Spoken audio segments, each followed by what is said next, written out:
Dobrý večer, dámy a páni. Volám sa Peter Weissenbacher, pracujem v Inštitúte ľudských práv a vítam všetkých tu v sále medzi nami a aj tých, ktorí a ktoré nás pozerajú online. Som veľmi rád, že ste si našli čas na našu dnešnú diskusiu, ktorá sa bude zaoberať rodovou rovnosťou a konkrétnejšie našim projektom Podpora rodovej rovnosti.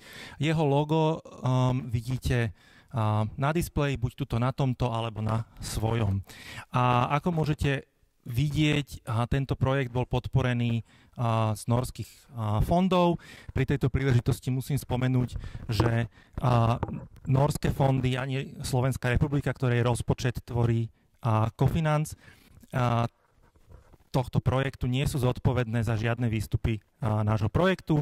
Názory, ktoré prezentujeme, sú naše vlastné a za obsah je zodpovedný Inštitút ľudských práv. Úplne na začiatku, na úvod by som ešte spomenul, že keď sme tento projekt pripravovali, to bolo ešte niekedy v roku 2019, tak jeden z hlavných dôvodov, prečo sme sa rozhodli ho spraviť, bolo to, že rodová rovnosť, alebo v prípade angličtiny sa to dá nazvať gender equality, gender mainstreaming sa takisto používa, tak tieto termíny boli zneužívané takzvanými alternatívnymi alebo dezinformačnými médiami, ale aj niektorými politikmi a političkami na Slovensku boli uvádzané úplne mimo akýkoľvek kontext a zmysel a boli zneužívané na šírenie nenávisti a rôznych nezmyslov. Používalo sa aj slovné spojenie gender ideológia, pravdepodobne ste to už počuli. Chceli sme nejakým spôsobom týmto negatívnym trendom v našej spoločnosti sa postaviť čelom a pracovať s verejnosťou. To je jeden z pilierov nášho projektu, práca s verejnosťou. Kto by mal záujem vidieť niečo z tohto, tak na našich sociálnych sieťach, na našich kanáloch na sociálnych sieťach, najmä na Instagrame a Facebooku. A tou ďalšou významnou aktivitou v rámci toho projektu je aj vzdelávanie. Dovolím si privítať na pódiu aj moje kolegyne. Úplne na kraji je Dominika Stuchlíková, ktorá je manažérka tohto projektu a zároveň bola do značnej miery zodpovedná práve za tú vzdelávaciu časť. A tu po mojej pravici je Lidia Kokavcová, ktorá je naša externá spolupracovníčka a participuje aj na tomto projekte. Najprv si dovolíme niečo odprezentovať a potom bude priestor na otázky, ak by ste mali záujem. Takže na začiatok odovzdám slovo mojej kolegyni Dominike, ktorá pripravila aj zaujímavú prezentáciu. Ďakujem za slovo, takže dobrý večer. Ja vám poviem niečo o tom, ako sme sa zúčastnili workshopov na školách. Zúčastnili sme sa na 25 školách v 18 okresoch na celom Slovensku a do týchto prednášok sa zapojilo 1417 študentov.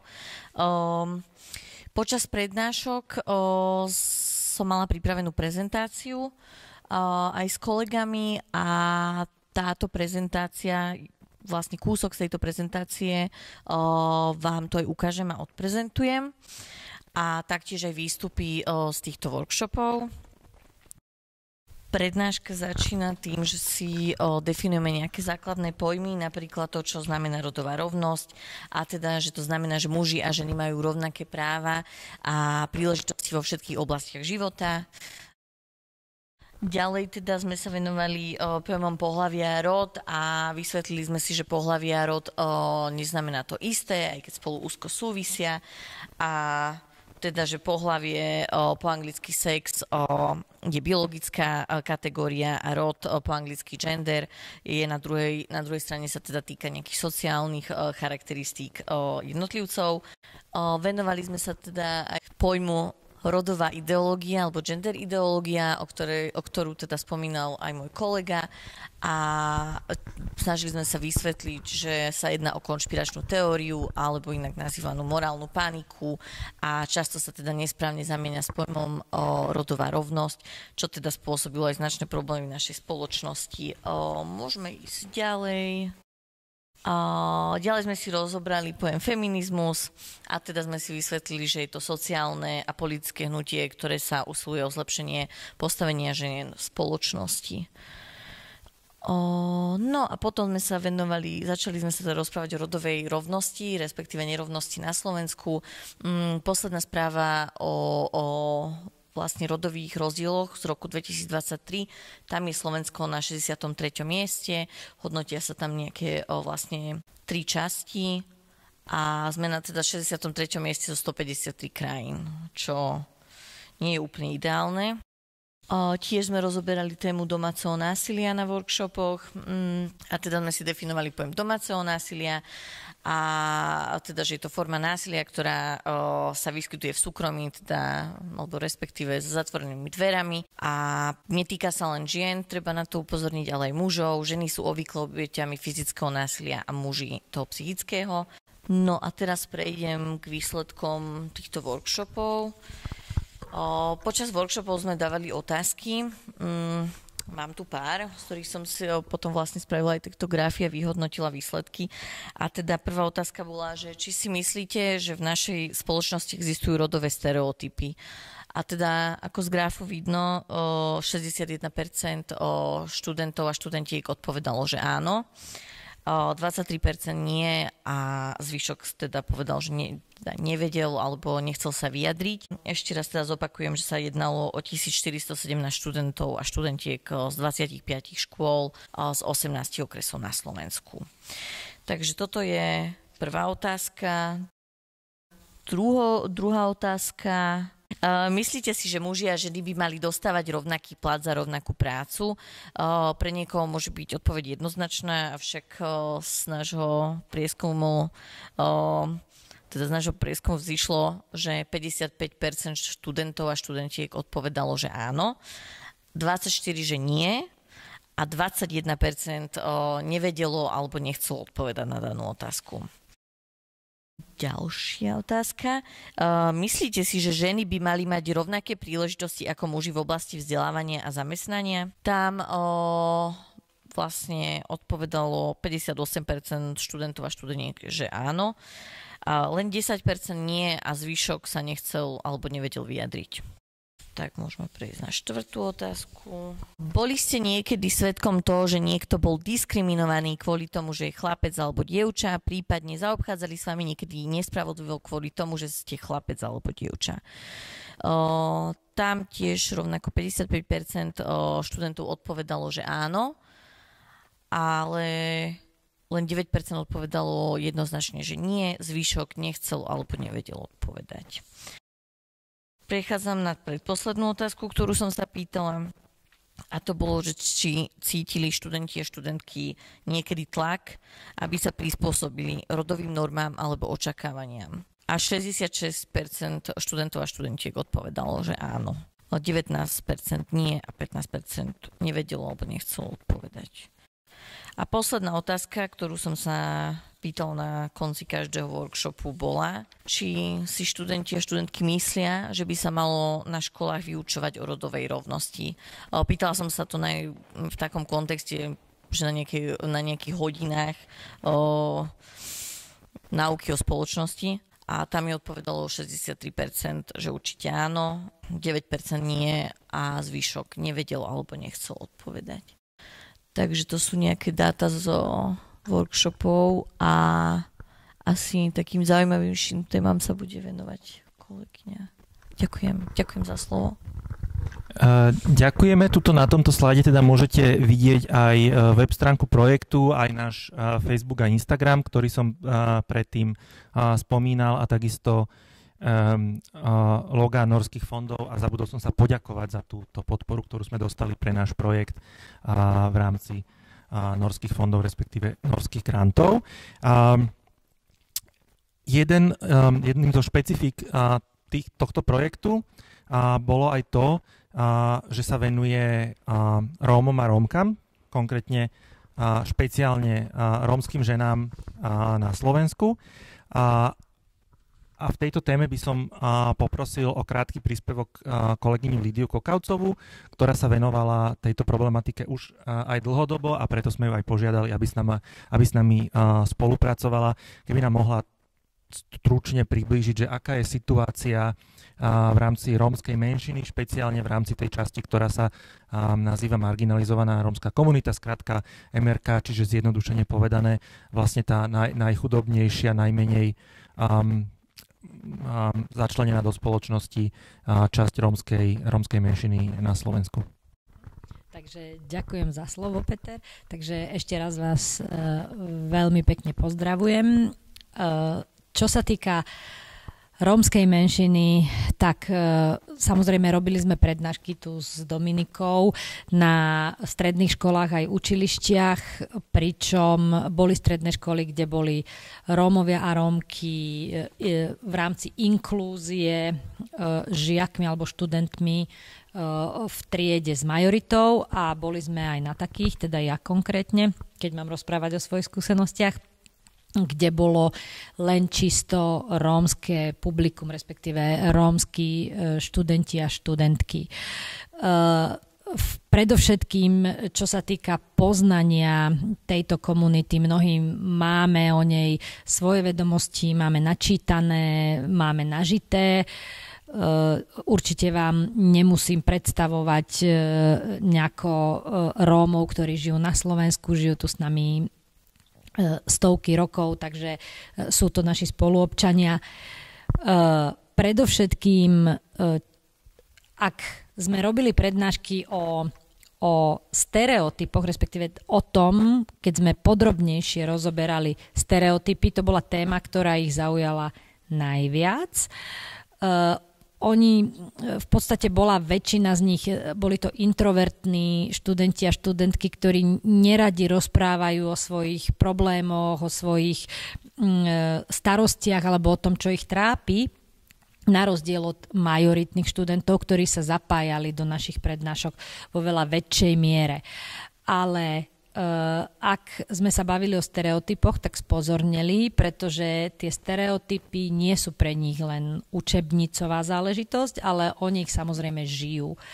A žijú ich nie len ohľadom toho, že sú Rómovia, čiže ako etnikum, respektíve ako minorita, ktorá zažíva denne stereotypy o tom, že sú nezamestnateľní a leniví a podobne, ale žijú tie stereotypy aj v rámci svojich komunít alebo svojej komunity.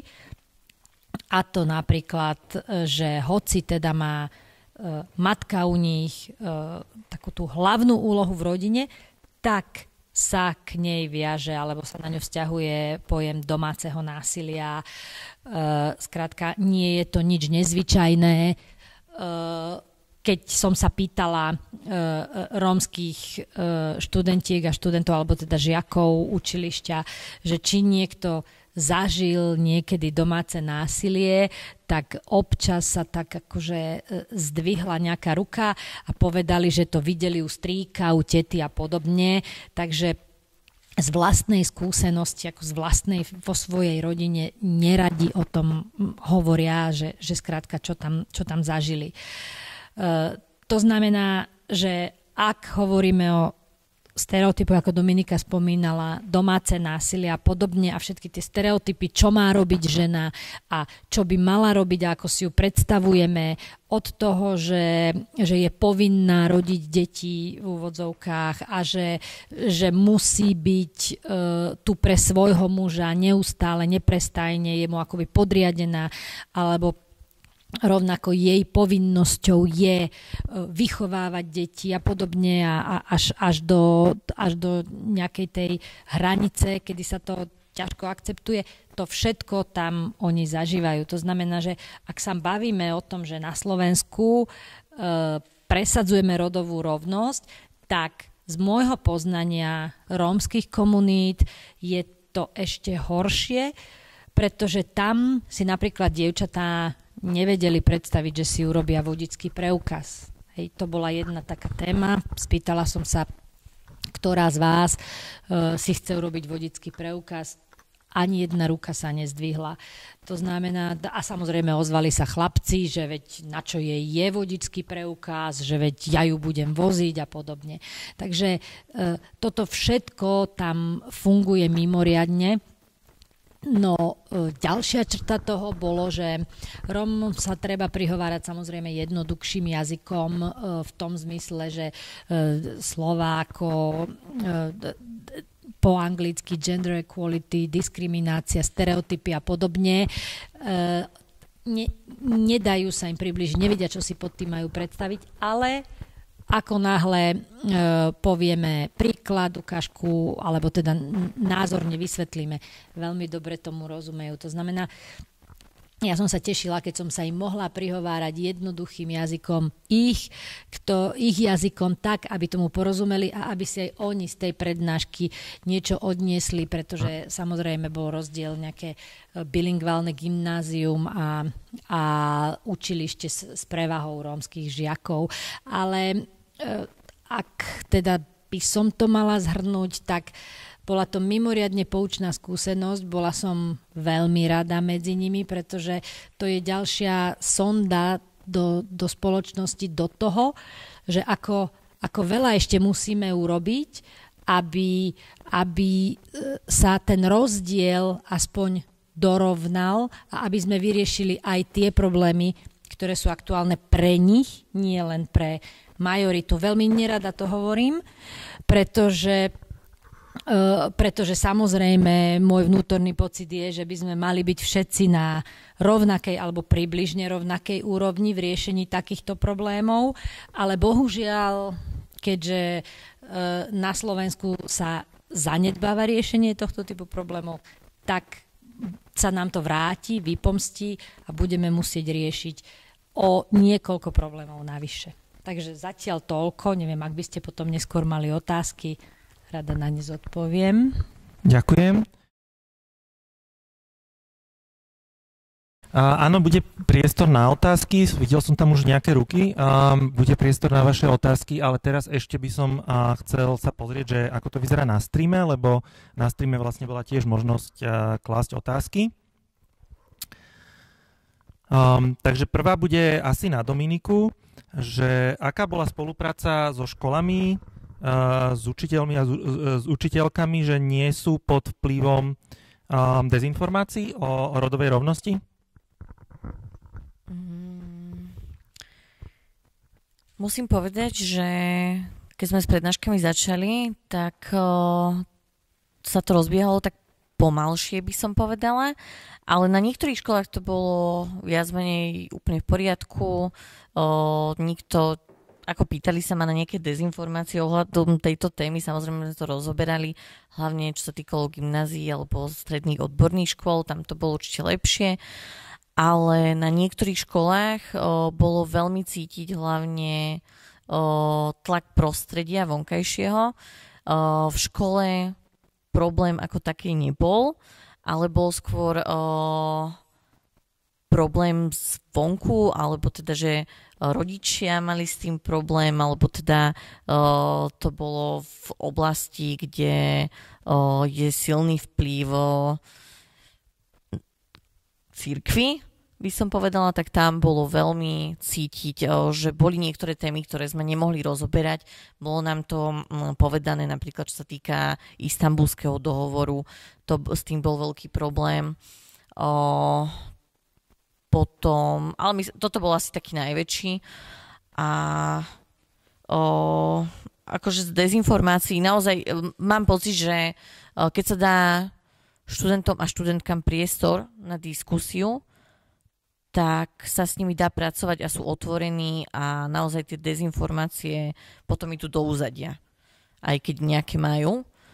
Ale najväčším problémom bol asi ten Istanbulský dohovor, si myslím, čo sa týka týchto. Ako určite tam bola aj tá gender ideológia, ale to je až tak nefascinovalo, by som povedala, ako ten Istanbulský dohovor. Takže s tým bol problém.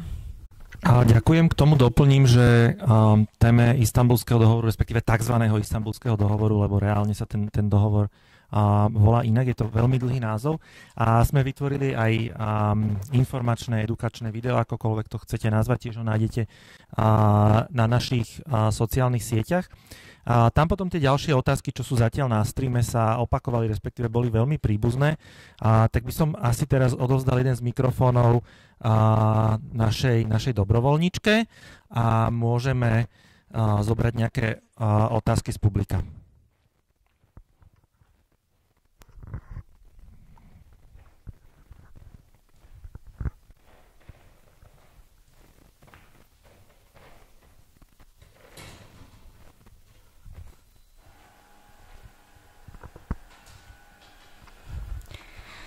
Neviem, či ste to hovorili, ale chcela som sa opýtať, že na koľkých školách sa odohrával tento výskum, ktorý ste predtým o ňom hovorila? Áno, spomínali sme to, aj na začiatku som to spomínala, išlo 25 škôl, stredných škôl na Slovensku v 18 okresov a teraz bolo tam 1417 študentov a študentiek sa zúčastnilo na týchto workshopoch. A všimli ste si aj nejaký rozdiel v rámci tých okresov, že v tých názoroch? Určite áno. Lidka, chceš sa? Môžem, áno, samozrejme, no tak ako bolo to od takých, by som povedala, mimoriadne osvietených študentov až po takých, ktorí boli mimoriadne konzervatívni v tomto. Napríklad, ale aby som bola úprimná, nielen študenti, ale aj učitelia a učiteľky.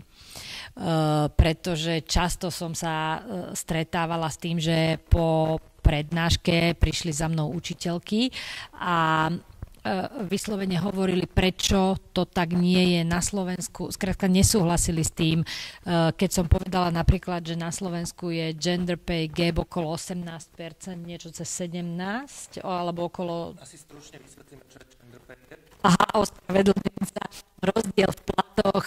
Rozdiel v platoch medzi mužmi a ženami na rovnakej pozícii.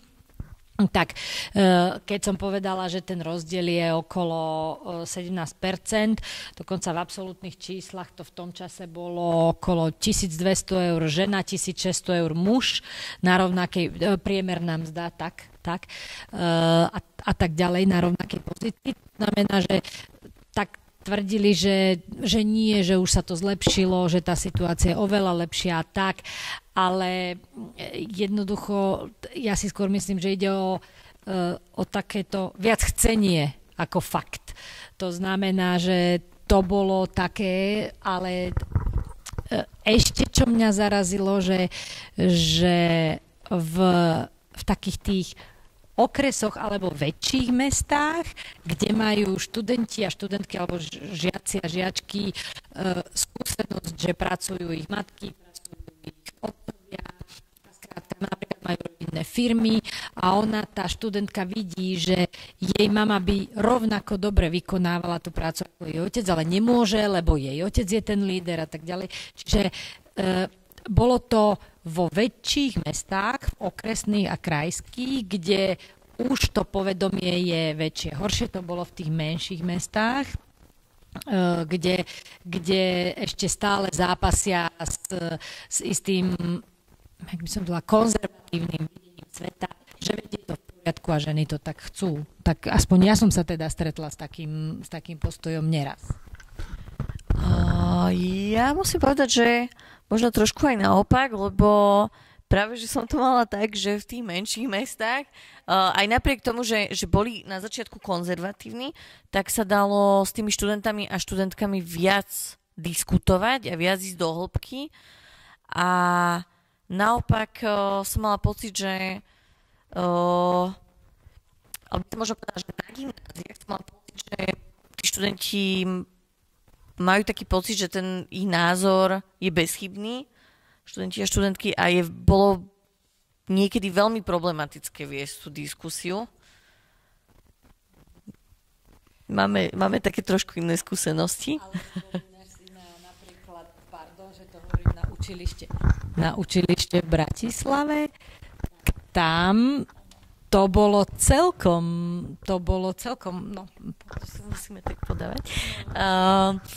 Áno, to bolo trošku iné a tým, že to bola viac menej, to že ešte stále je to tak, že je to dievčenská škola, by som povedala, tak tam bolo veľmi silno cítiť, že nemali vlastne potrebu to nejako meniť a kvázi im tieto stereotypy vyhovovali. Takže to bolo, nemyslím si, že sa to dá povedať jednoznačne, že niekde je to tak, inde tak. Veľmi to záleží podľa mňa aj od pedagóga, pedagogičky. Aj to tam bolo veľmi cítiť, že niektorí boli veľmi konzervatívne a niektorí boli práve také, že naozaj chceli mladých ľudí, už to neboli úplne deti, chceli niekde im kvázi nejako otvoriť dvere v tejto téme, takže tam nemyslím si, že to tak úplne jednoznačne povedať, že to máš také jednoznačne. Ja som mala naozaj skúsenosť, že v krajských, aj v okresných mestách, myslím, že to bola Rožňava, ak sa nemýlim, kde napríklad to publikum bolo pre mňa mimoriadne osvietené a veľmi ma to príjemne prekvapilo. Tá Bratislava ma mimoriadne nepríjemne prekvapila, lebo to bolo jeden z veľmi negatívnych zážitkov. Ale všeobecne, čo mňa ešte prekvapilo, napríklad, že samotní chlapci mali problém s tou témou a oveľa väčší ako dievčatá, teda to je moje poznanie, na čo to jedna študentka mimoriadne dobre charakterizovala a vraví, že tí chalani nám nechcú prepustiť žiadne práva a pritom im to neublíži. Neviem, či sa to aj tebe stalo niečo také. Áno, lebo som bola aj na chlapčenských školách a bolo tam pár dievčat a stávali sa tam také veci, ktoré vlastne, keď sme rozoberali tú tému viac a viac do hĺbky a tak ďalej, či tým chlapcom nevadí, že tam chodia tie dievčatá, keď si to bola chlapčenská škola, sa to nedalo, nevadí a nakoniec sme dospeli k tomu, že mali tam spolužiačky, ktoré pod tlakom odišli z tej školy, pretože im bolo stále hovorené, že ty si dievča, ty nebudeš robiť toto, ty nemôžeš robiť toto, ty nemôžeš obsluhovať taký stroj a tým pádom sa tam necítili dievčatá veľmi prijaté, takže samozrejme potom to končilo tak, že vlastne aj kvôli tomu to môžeme prichádzať o napríklad skvelé informatičky, len pretože tam je vlastne cítiť to, že je to stále chlapčenská škola, ale nie len nepovedala by som, že je to iba od študentov, ale je to aj od pedagógov stále. Že na takých tých, nemôžem povedať, že tradičných školách, ale takých už naozaj, čo tu máme dlho, tak hlavne takým strojárským zameraním, tak tam naozaj tí pedagógovia, hlavne keď sú to muži, tak majú s tým problém. A študentky sa na to dosť ťažovali, že majú problém ich prijať ako plnohodnotných študentov na tej škole. Takže toto bol určite problém.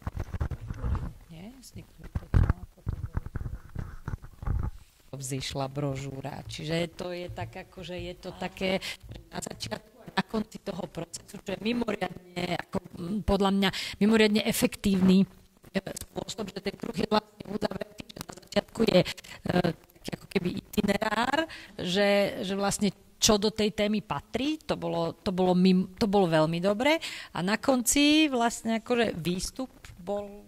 Áno. My sme vlastne na začiatku projektu pre školy, alebo teda v prvej časti projektu, pripravili pre školy materiál, ktorý bol určený viac menej pre študentov a študentky a následne po workshopov, alebo teda počas, sme pripravovali materiál pre učiteľov a učiteľky, za pedagógov, pedagogičky a tam sú aj rôzne cvičenia, ktoré sme použili alebo ktoré vlastne sme pripravili. To cvičenia na rodovú rovnosť, rôzne také aktivity, ktoré môžu pedagógovia a pedagogičky robiť so študentami a teda materiál je už v procese schvaľovania, takže verím, že do konca tohto mesiaca bude aj v tlačenej, aj online forme dostupný. Takže áno, určite toto je taká veľmi pozitívna časť tejto skúsenosti. Ďakujem. Ja som tam videl ešte jednu ruku, ale teraz to vyzerá, že sme to už odpovedali. Dobre, ďakujem. Tak ešte pozriem na stream. Toto je otázka na kampaň, takže to asi bude najjednoduchšie, keď ja odpoviem, že aké boli výsledky skúsenosti. My sme tú kampaň cielili vlastne na mladých dospelých ľudí a snažili sme sa tie veci vysvetľovať spôsobom, ktorý nie je nejaký akademický alebo vedecký, ale zároveň sa drží faktov a dobrej praxe, špeciálne dobrej praxe z Nórska, lebo mali sme v tomto projekte aj norskú partnerskú organizáciu KUN a vlastne expertky z Nórska nám aj radili pri príprave tejto kampane. Ona ešte úplne neskončila a teda znova opakujem, že kto by ju chcel vidieť, tak tam sú linky na naše profily.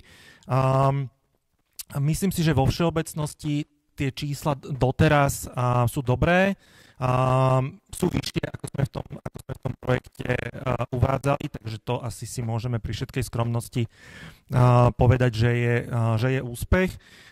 Osobne a teda aj zo skúseností z kampaňovania ľudskoprávnych tém a na internete, na sociálnych médiách by som asi povedal, že ako najväčší úspech sa mi zdalo to, že to vyvolalo veľmi málo alebo v veľmi zriedkavých prípadoch nenávisť, to čo hovoríme, že hate alebo nejaký cyber hate online. Ak sa tam nejaká diskusia aj rozprúdila, tak myslím, že to väčšinou zostalo na vecnej úrovni a nemuseli sme do toho ani nejako veľmi zasahovať. Takže som mal pocit, že to splnilo svoj cieľ minimálne do značnej miery. A potom samozrejme, keď projekt ukončíme a uzavrieme, tak zverejníme aj všetky čísla za kampaň. Dúfam, že to zodpovedalo na otázku. Vzhľadom na to, koľko je hodín, tak už budeme musieť končiť. Ak by boli ešte nejaké otázky tuto v sále, tak potom po skončení vás srdečne pozývame na malé občerstvenie. Môžete sa ešte pýtať individuálne, keď boli nejaké otázky online, tak nám ich kľudne pošlite. Kto s nami komunikoval, vie, že na e-maily a na správy na Instagrame a na Facebooku vždy odpovedáme. Ďakujem, že ste prišli. Ďakujem mojim kolegyniam a ešte raz ďakujeme norským grantom, že podporili tento projekt a budeme sa tešiť zase na stretnutie pri nejakej inej príležitosti. Prajem vám pekný zvyšok večera ešte, tým, ktorí a ktoré nás pozeráte online, tak pekný zvyšok dňa a ak máte záujem, tak na našom kanále samozrejme nájdete aj ďalšie videá, aj o tejto téme, aj o iných ľudskoprávnych témach. Ďakujem pekne a dovidenia. Táto aktivita je súčasťou projektu Podpora rodovej rovnosti financovaného z nórskych grantov a štátneho rozpočtu SR.